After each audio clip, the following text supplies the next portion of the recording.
memuji peranan Sinteyong di Timnas Indonesia. Informasi selanjutnya, Akmal Marhali tidak membenci pemain naturalisasi Timnas Indonesia. Dia punya hak yang sama. Informasi selanjutnya, inilah dua sektor Timnas Indonesia yang perlu ditambal oleh pemain keturunan jika ingin bersaing dengan Jepang dan Irak. Simak selengkapnya di sini bersama saya untuk Anda.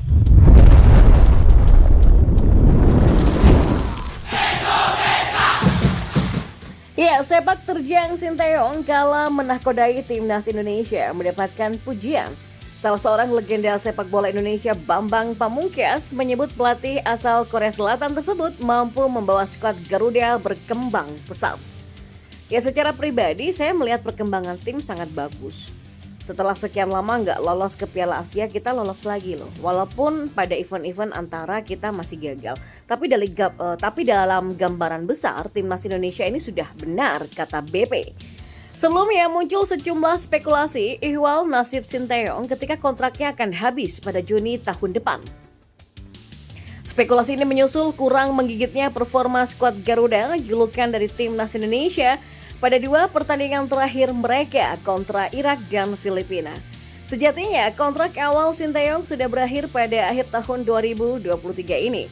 Namun pada bulan lalu kontraknya diperpanjang sampai Juni 2024. Sejauh ini pelatih berusia 53 tahun tersebut sudah memimpin tim Indonesia termasuk di kelompok umur U20, U23, U19 dan 84 pertandingan lainnya. Selain itu menurut BP, ada lagi peran Sinteyong bersama Timnas Indonesia sejauh ini. Pelatih berusia 53 tahun tersebut dinilainya mampu mengorbitkan sejumlah pemain yang bisa menjadi kerangka skuad Garuda ke depannya.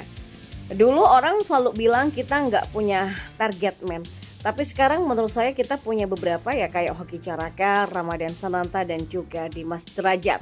Artinya sekarang ada pemain yang mulai diberi kesempatan untuk bermain di posisi yang selama ini susah dan saat ini kita bisa melihat ternyata ada potensi dan ia juga berani memanggil pemain-pemain muda, ujarnya. Lebih lanjut, BP menyebut bahwa ia sempat khawatir dengan adanya suara-suara yang meminta Sinteyong diganti. Pasalnya menurut mantan punggawa Persija Jakarta ini, program timnas harus mulai dari nol lagi. Pengalaman saya mengatakan bahwa itu bukan jadi solusi yang tepat. Ketika saya memperkuat timnas selama kurang lebih 13 tahun ada 11 pelatih. Jadi kita nggak pernah punya pola yang tepat Belum selesai berubah lagi. Belum maksimal diganti lagi. Kita punya pengalaman dengan Luis Milla yang prosesnya bagus tapi tiba-tiba diganti di tengah jalan. Akhirnya harus mengulang lagi dari nol karena sistem yang dilakukan Milla dan Sinteyong kan berbeda. Keduanya pelatih bagus tapi kalau dimixkan nggak tepat, ujarnya. Dan informasi bola yang lainnya.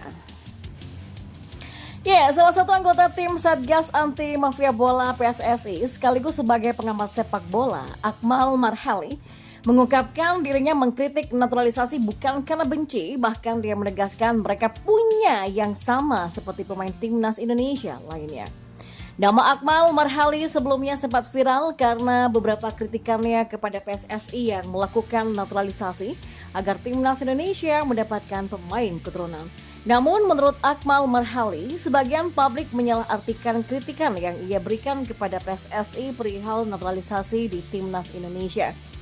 Akmal mengaku kritikannya bukan karena benci secara personal terhadap pemain keturunan, melainkan cara atau proses PSSI untuk memperkuat materi timnas. Saya termasuk orang yang menentang naturalisasi bukan orangnya tapi caranya, ujarnya.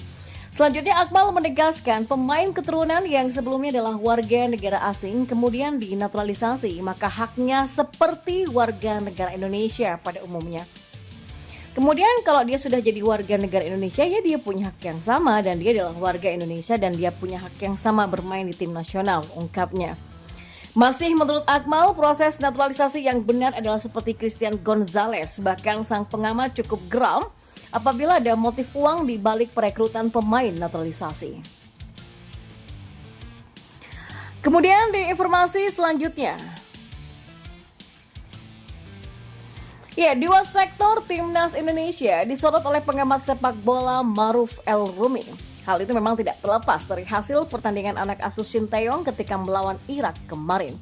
Ya, timnas Indonesia babak belur dari Irak sehingga Mesopotamia menggilas pasukan Garuda dengan skor 5-1 dan Maruf El Rumi menilai duel ini permainan merah putih perlu ditambal.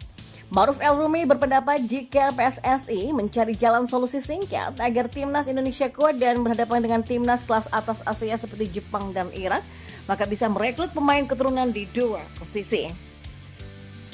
Posisi yang harus ditambal agar bisa bersaing dengan Irak dan Jepang menurut Maruf El Rumi adalah lini pertahanan paling akhir, yakni penjaga gawang dan sektor depan. Ya, sejujurnya adalah salah satu handicap pemain kita adalah lini depan. Kita belum mendapatkan pemain yang kemudian punya kualitas bagus ketika tampil menghadapi lawan yang kualitasnya di atas kita ya, ungkapnya.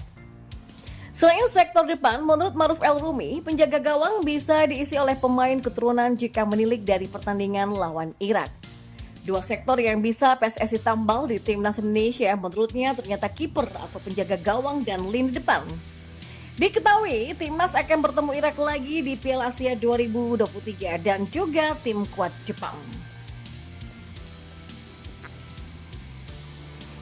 Dan informasi bola yang terakhir, harus diakui program naturalisasi pemain keturunan Indonesia di Eropa tidak terlepas dari permintaan pelatih kepala timnas Indonesia Shin Tae-yong. PSSI mengkonfirmasi bahwa mereka hanya akan melakukan naturalisasi pada pemain yang sudah dipilih Shin Tae-yong. Maka dari itulah, walau ada banyak pemain yang tertarik, PSSI tidak akan membantu dalam prosesnya. Masalahnya saat ini posisi Shin Tae-yong juga berada di ujung tanduk. Pada dua laga tandang kualifikasi Piala Dunia 2026 Grup F kemarin, tak sekalipun timnas Indonesia meraih kemenangan. Ketika Alexandre Manopolking dipecat dari timnas Thailand, banyak yang berspekulasi bahwa Shin Tae-yong juga akan segera didepak dari timnas Indonesia. Maka dari itulah semakin jauh peluang Tristan Guijer untuk membela skuad Garuda. Kecuali jika pelatih pengganti Shin Tae-yong nantinya memang berminat untuk mendatangkannya.